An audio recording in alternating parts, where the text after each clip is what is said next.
राधे राधे प्यारे साथियों, स्वागत है आपका प्रद्योत गुरुकुल में। मैं हूं पीके सर, उपस्थित हूं आपके मध्य। आज फिर से एक नंबर 1 कंटेंट की क्लास लेकर आया हूं, जो आपकी परीक्षाओं के लिए अमोघ राम बाण साबित होने वाली है। अर्थात आज हम चर्चा करेंगे भारतेंदु हरिश्चंद्र के नाटक, मौलिक नाटक कितने हैं और अनुदित नाटक कितने हैं, और उन सबको ट्रिक से याद करेंगे। ठीक है, और ट्रिक से ऐसे याद करेंगे कि ये नाटक हम कभी नहीं भूलेंगे। कोई भी परीक्षा हो, भारतेंदु हरिश्चंद्र का नाटक अवश्य पूछा जाता है। उत्तर प्रदेश लोक सेवा आयोग तो हिंदी की जितनी भी परीक्षाएं कराता है, हर बार भारतेंदु के नाटक से एक प्रश्न अवश्य आता है। तो हर परीक्षा में आता है, चाहे उच्च स्तर की हो चाहे निम्न स्तर की हो। तो आज हम पढ़ते हैं भारतेंदु के नाटक, और ये तो हम पहले ही आपको बता चुके हैं। काव्येषु नाटकम रम्यम तत्र रम्या शकुंतला तत्राप चतुर्थो अंकः तत्र श्लोक चतुष्टया। काव्य नाटकों की विधा में सर्वश्रेष्ठ विधा है। अर्थात एक प्रश्न हमने पहले भी आपको बताया था कि ये आया था कि काव्य में सर्वश्रेष्ठ विधा कौन सी है, तो नाटक है। क्यों? क्योंकि कालिदास ने इसे चाक्षुष यज्ञ कहा है, अर्थात आंखों से देखा जाने वाला, किया जाने वाला यज्ञ। तो इसमें सभी इंद्रियां कार्य करती हैं, और नाटक पर आधारित आज की हमारी वीडियो ट्रिक से हम पढ़ेंगे। आज भारतेंदु के नाटक हम पढ़ने वाले हैं, और जो भारतेंदु के नाटक हैं वो बहुत ही महत्वपूर्ण नाटक हैं। आज हम इन नाटकों को ट्रिक से याद करेंगे और अन्य महत्वपूर्ण तथ्यों को भी देखेंगे। ठीक है, तो पहला अनुदित नाटक कई बार परीक्षाओं में पूछा जाता है। पहला अनुदित नाटक विद्या सुंदर है। क्या है? विद्या सुंदर। और विद्या सुंदर को हम याद क्या करेंगे? सबसे पहले हमें विद्या की जरूरत है। विद्या, सबसे पहले हमें विद्या की जरूरत है। सर्वद्रव्येषु विद्यैव द्रव्यमाहुरनुत्तमम् आहार्यत्वाद् अनर्घत्वाद् अक्षयत्वाद् च सर्वदा। अर्थात सभी पदार्थों में सर्वथा विद्या सर्वश्रेष्ठ कही गई है। क्यों? चोर चुरा नहीं सकता, भाई बांट नहीं सकता, या राजा छीन नहीं सकता। तो ऐसी विद्या हमारे लिए, आपके लिए, विद्यार्थियों के लिए, हिंदी प्रेमियों के लिए, हिंदी साहित्य जगत के लिए, इस दुनिया के लिए, प्रत्येक मनुष्य के लिए सर्वप्रथम विद्या की आवश्यकता होती है। और जो लोग विद्या को मानते हैं, कल्पलतैव विद्या, तो विद्या कल्पलता कही गई है। अर्थात आप जो कुछ भी चाहते हैं वो सारी इच्छाएं विद्या से प्राप्त होती हैं। विद्या को हमें ग्रहण करना चाहिए। तो विद्या सबसे सुंदर है, सबसे प्रथम है हमारे लिए। तो पहला अनुदित नाटक ऐसे हम याद करेंगे, विद्या सुंदर। ठीक है। दूसरा, पहला मौलिक नाटक। पहला मौलिक नाटक कौन सा है? पहला मौलिक नाटक है वेद की हिंसा हिंसा न भवते। वेद की हिंसा हिंसा न भवते। पहला मौलिक नाटक क्या है? वेद की हिंसा हिंसा न भवते। वेद की हिंसा हिंसा न भवते। ठीक है, तो हम इसे ऐसे याद करेंगे। सबसे पहले भाषाओं में हमारे यहाँ वैदिकी आई। वैदिकी मतलब वैदिक संस्कृत, फिर पाली, पहले वैदिकी, फिर लौकिक संस्कृत, फिर पाली, प्राकृत, अपभ्रंश, अवहट्ट, उसके बाद हिंदी। तो हमारी जो भाषाओं का विकास हुआ है सबसे पहले वैदिक संस्कृत से। वैदिक संस्कृत का एक नाम वैदिकी भी है। ठीक है, तो वैदिक संस्कृत, वैदिकी सर्वप्रथम है। तो पहला इनका मौलिक नाटक है। क्या? इसमें वेद लिखे गए हैं। वेद की हिंसा हिंसा न भवत। अंतिम नाटक सती प्रताप। ये आप कैसे लगेंगे? सती प्रताप, सती अंतिम जीवन। पहले क्या था? भारतेंदु युग जब चल रहा था उससे पहले हमारे देश में क्या था? सती प्रथा चल रही थी, और जब पति मर जाता था तो पत्नी को सती होना पड़ता था।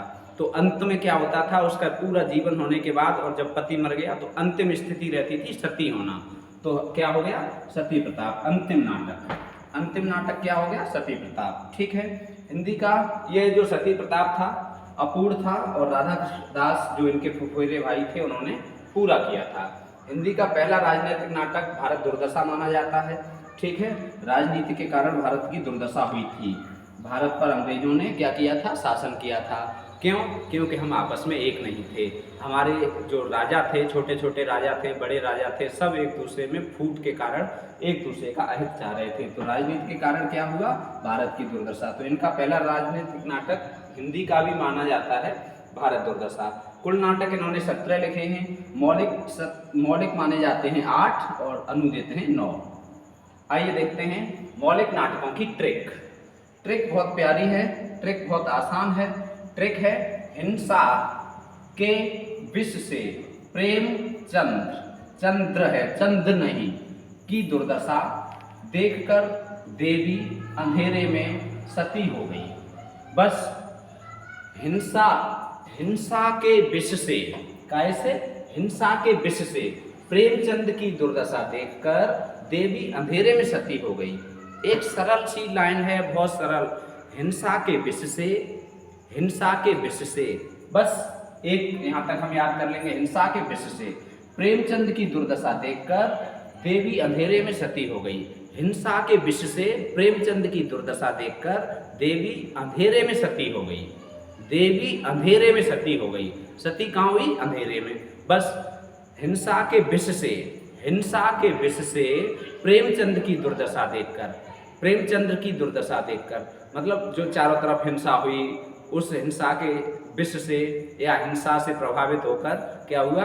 प्रेमचंद की दुर्दशा हुई। और प्रेमचंद्र, चंद नहीं, हम प्रेमचंद कवि की बात नहीं कर रहे हैं, बस हम ट्रिक, आपको ट्रिक के माध्यम से, ट्रिक का किसी से भी कोई संबंध नहीं होता है, इस बात का आप विशेष ध्यान रखेंगे। ट्रिक हमें याद करने के लिए है, बस हमें याद कर सकते हैं। हिंसा के विष से प्रेमचंद की दुर्दशा देखकर अंधेरे में, देवी अंधेरे में सती हो गई। तो देखो, हिंसा से हम क्या करेंगे यहाँ पर? वैदिकी हिंसा हिंसा न भवत, वैदिकी हिंसा हिंसा न भवत। ठीक है, ये प्रहसन है। जिस नाटक में हास्य प्रधान होता है उसे प्रहसन कहते हैं। 1873 में ये लिखा गया है और ये बहुत पूछा जाता है कौन सी विधा है, तो नाटकों में ये प्रहसन है। ठीक है, याद रखेंगे। फिर दूसरा है विष, विष, तो विष से विषस्य विषम, विषस्य विषमौषधम, ये भाड़ है। भाड़ नाटक जो होता है इसमें एक ही पात्र होता है और एक ही अंक होता है। ये परीक्षाओं में बार बार पूछा जाता है कि कौन सा नाटक का रूपक का भेद जिसमें एक पात्र हो और एक ही अंक हो, उसे कहते हैं भाड़। तो ये 1876 में लिखा गया। विषस्य विषमौषधम इनका भाड़ है। ठीक है, प्रेम से प्रेम जोगिनी, प्रेम से हम क्या बनाएंगे? प्रेम से प्रेम जोगिनी। ठीक है, प्रेम से प्रेम जोगिनी।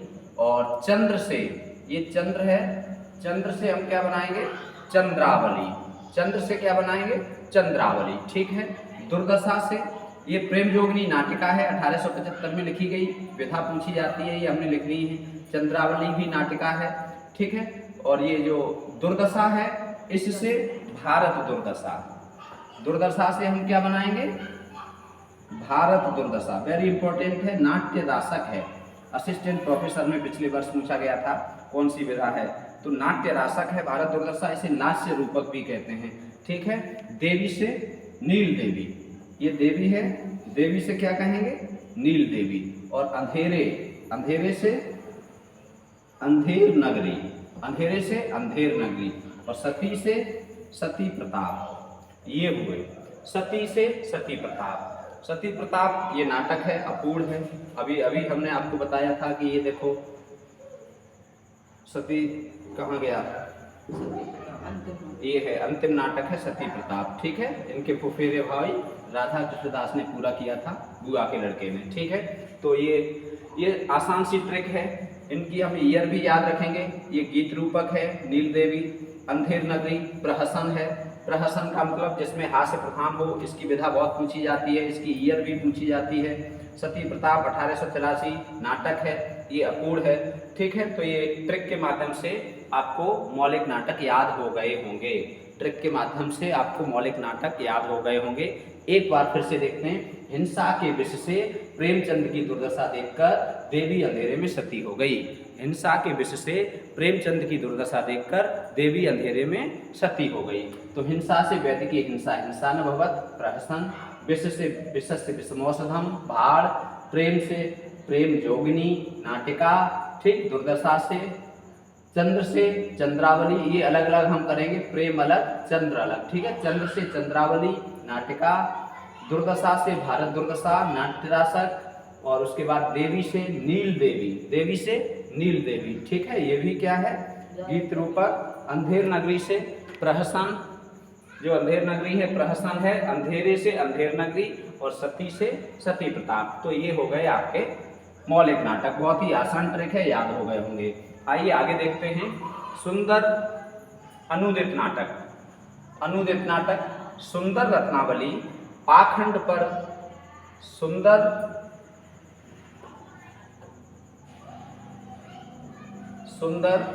रत्नावली पाखंड पर विजय के लिए मंजरी के राक्षस बंधु के साथ हरिजननी के पास गई। अब देखो इतने शब्द आ गए, हमने अंडरलाइन कर दिया। सुंदर रत्नावली, रत्नावली कैसी है? सुंदर। तो सुंदर रत्नावली, रत्नावली का ये विशेषण लगा दिया है सुंदर, गुणवाचक विशेषण, ठीक है।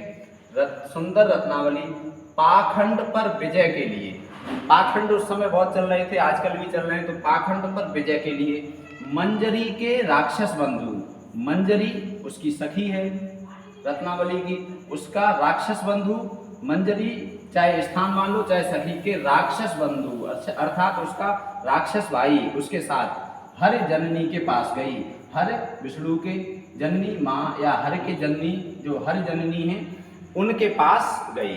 ठीक है, हमें बस याद करना है ट्रिक हमें याद करनी है, बाकी सारे याद हो जाएंगे।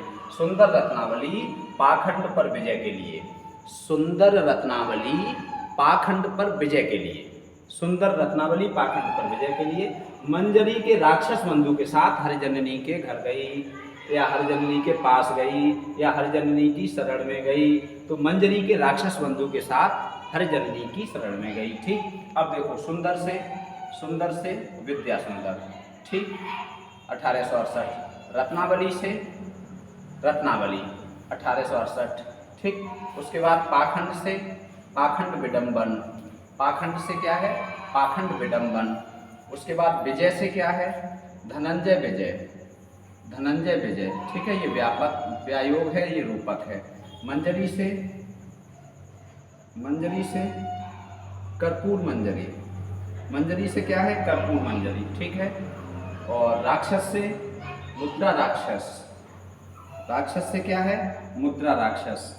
दुर्लभ बंधु, बंधु से दुर्लभ बंधु, ठीक है। आगे पीछे लिख गया है क्रम इनका। और हरि से इधर ही लिखा हुआ है सत्य हरिश्चंद्र, ये लिखा है हरि से सत्य हरिश्चंद्र। और जननी से, इसे यहीं से कर लें, ये भारत जननी, ठीक है। जननी से भारत जननी, ये हो गया। भारत जननी पहला गीत नाट्य माना जाता है, ठीक है। अब अनुदित नाटक, इनके अनुदित नाटक 9 हैं, 1 2 3 4 5 6 7 8 9, और 9 नाटक, बस एक पंक्ति आपको याद करनी है। सुंदर रत्नावली पाखंड पर विजय के लिए मंजरी के राक्षस बंधु के साथ हरिजननी, एक बार में आप यहाँ से यहाँ तक याद कर सकते हैं। कहाँ से? एक बार में आप यहाँ से, सुंदर रत्नावली पाखंड पर विजय के लिए, सुंदर रत्नावली पाखंड पर विजय के लिए मंजरी के राक्षस बंधु के साथ, दूसरे में इतना, और हरिजननी के पास गई। बस, ठीक है, ऐसे याद कर लेंगे। सुंदर रत्नावली पाखंड पर विजय के लिए मंजरी के राक्षस बंधु के साथ हरिजननी के पास गई। तो ये ट्रिक से सुंदर से विद्या सुंदर, और ये हमने आपको बता दिए अनुदित नाटक हो गए। ठीक है, ट्रिक आपको पसंद आई हो तो आप कमेंट बॉक्स में अवश्य लिखें। और कुछ महत्वपूर्ण चीज़ें और हैं जो हम आपको यहाँ पर दिखा रहे हैं। ये देखो, कालिदास ने नाट्य प्रदर्शन को चाक्षुष यज्ञ कहा है। क्या कहा है?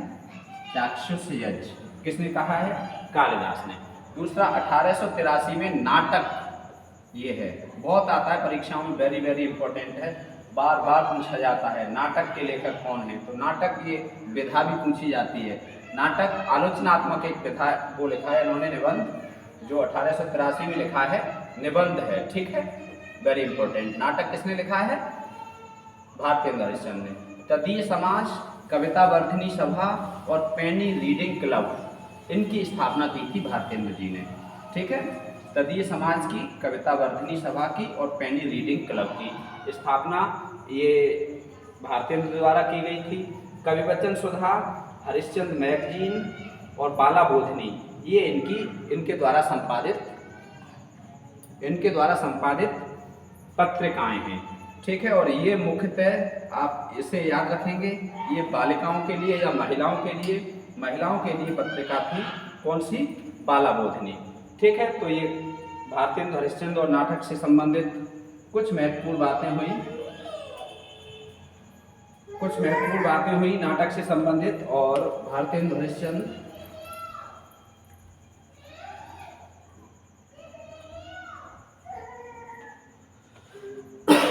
ठीक है। और आप देख रहे हैं प्रद्योत गुरुकुल। मेरा नाम है पीके सर।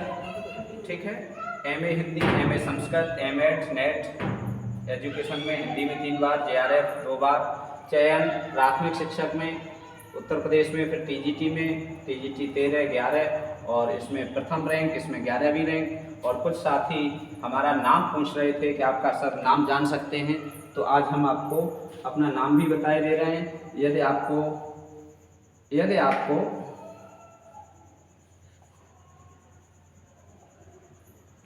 आपको पीडीएफ प्राप्त करनी है तो प्रद्योत गुरुकुल टेलीग्राम चैनल है, उससे आप पीडीएफ प्राप्त कर सकते हैं। और किसी भी शंका समाधान के लिए आपको बात करनी है तो आपको इस नंबर पर आप बात कर सकते हैं, 97 58 43 28 87।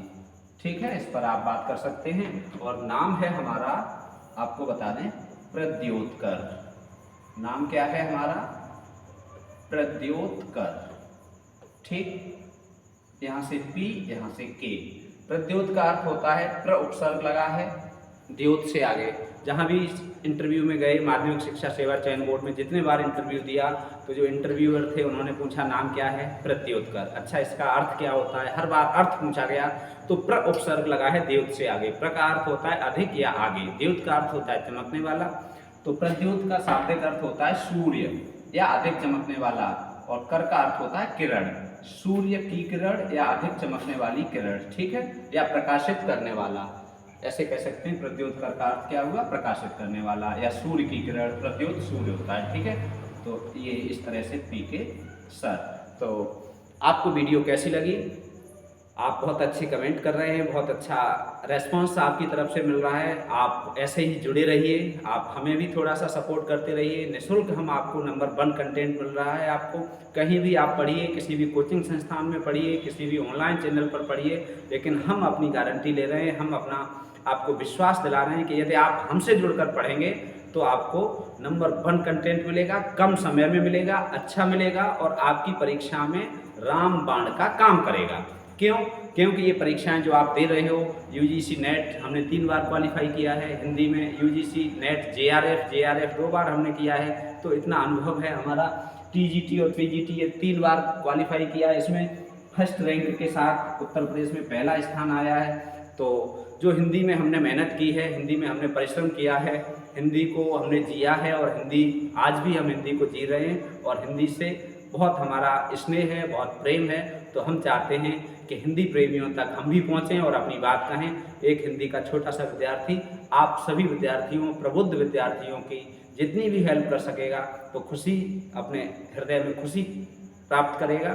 तो हम अपने आप के लिए और आपके लिए और हिंदी के लिए जितना कर सकते हैं उतना कर रहे हैं। आप दोस्तों के साथ शेयर करते रहिए। मिलते हैं अगली वीडियो में, तब तक स्वस्थ रहिए, मस्त रहिए, व्यस्त रहिए, हिंदी पढ़ते रहिए, हिंदी बोलते रहिए, और हिंदी के उत्थान के लिए यथासंभव प्रयास करते रहिए। हम सब मिलकर हिंदी को जो हिंदी अपने ही घर में पराई है, उसे अपने समाज में, अपने देश में एक नया जन्म, एक नई दिशा देने का प्रयास करते हैं, करेंगे। और इसी सब के साथ मिलते हैं अगली वीडियो में, तब तक राधे राधे।